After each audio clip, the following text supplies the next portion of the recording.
Halo guys, assalamualaikum warahmatullahi wabarakatuh. Kembali lagi di channel Tegan Positif. Kita langsung saja ke videonya. Kita akan ngomongin tentang sesuatu yang menarik. Kita akan ngomongin nih salah satu hewan yang dikabarkan akan masuk ke dalam surganya Allah Subhanahu Wa Taala, guys. Nah, mungkin kalian juga pernah dengar atau kalian juga udah tahu gitu. Selain manusia itu Bani Adam, ada makhluk gitu yang diizinkan oleh Allah Subhanahu wa taala untuk masuk ke dalam surganya, guys, yaitu adalah di kalangan golongan bangsa hewan, guys. Oke guys, seperti yang telah disinggung tadi, ada beberapa hewan yang sudah terkenal, yang sudah banyak dikenal memasuki surganya Allah Subhanahu wa taala gitu, guys. Ada 10 hewan, yaitu gue sudah merangkumnya, guys. Ada unta Nabi Muhammad Shallallahu alaihi wasallam, ada semut dalam kisah Nabi Sulaiman alaihissalam, burung hududnya juga, terus ikan paus yang menelan Nabi Yunus alaihissalam, kemudian anak sapi Nabi Ibrahim alaihissalam, terus kambing yang dijadikan gitu, guys, kambing yang digantikan oleh Allah Subhanahu wa taala ketika kejadian penyembelihan Nabi Ismail alaihissalam, guys, atau kita bisa disebutnya banyak sekali yang menyebutnya kibas ya, guys ya. Nah, apa perbedaannya sih, guys, kambing dan kibas itu?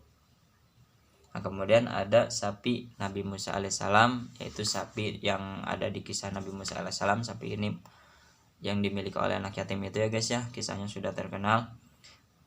Kemudian ada keledai Nabi Uzair alaihissalam, terus kemudian ada anjing Ashabul Kahfi dan unta Nabi Soleh alaihissalam. Nah, itu guys beberapa hewan yang sudah banyak dikenal sekali untuk memasuki surganya Allah Subhanahu wa taala, untuk diizinkan Allah masuk ke dalam surganya. Ini guys ada yang sesuatu yang menarik, ini ada anjing dari Ashabul Kahfi ya, guys ya. Seperti yang telah kita ketahui ya, guys ya, kan anjing itu najis ya, guys ya. Anjing itu najis, kemudian kita harus membasuhnya gitu ya. Kalau misalkan kita dijilat atau bersentuhan kan harus dibasuh dengan 7 kali ya, guys ya. Salah satunya tanah itu, guys ya, kan najis mugaladoh itu, guys. Nah, ini yang menariknya, kenapa anjing ini gitu yang menurut sebagian mata yang awam najis, kenapa bisa masuk gitu ke dalam surganya Allah Subhanahu wa taala? Kenapa diizinkan oleh Allah Subhanahu wa taala untuk memasuki surganya gitu, guys? Setelah kita telusuri, guys, menurut apa yang kita tangkap, guys, dari beberapa ceramah gitu dari ulama-ulama gitu, pendapatnya yaitu karena anjing ini, guys, mengikuti, guys, kalau dalam bahasa Sundanya mah nutur-nutur, guys, nutur-nutur kepada orang yang soleh gitu, guys. Kepada sebagian pendapat ini menyebut Ashabul Kahfi ini waliullah ya, guys ya. Nah, si anjing ini menutur-nutur, mengikuti gitu, selalu mengikuti kepada wali ini, guys, para wali ini gitu, para ulama ini, guys. Anjing ini pun berteman gitu, guys, sehingga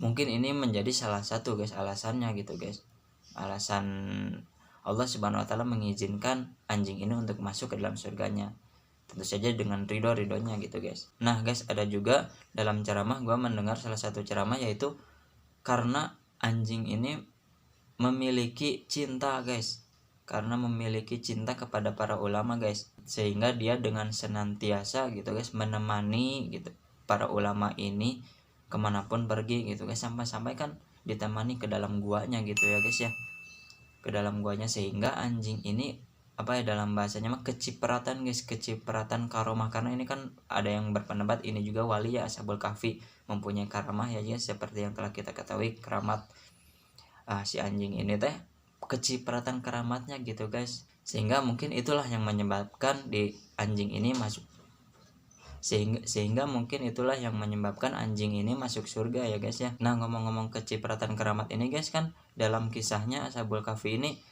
ditidurkan oleh Allah Subhanahu wa taala gitu selama 300 tahun ya, guys, 309 tahun, guys. Nah, anjing ini pun ditidurkan juga, guys, oleh Allah Subhanahu wa taala selama yang Ashabul Kahfi ini ditidurkan, guys.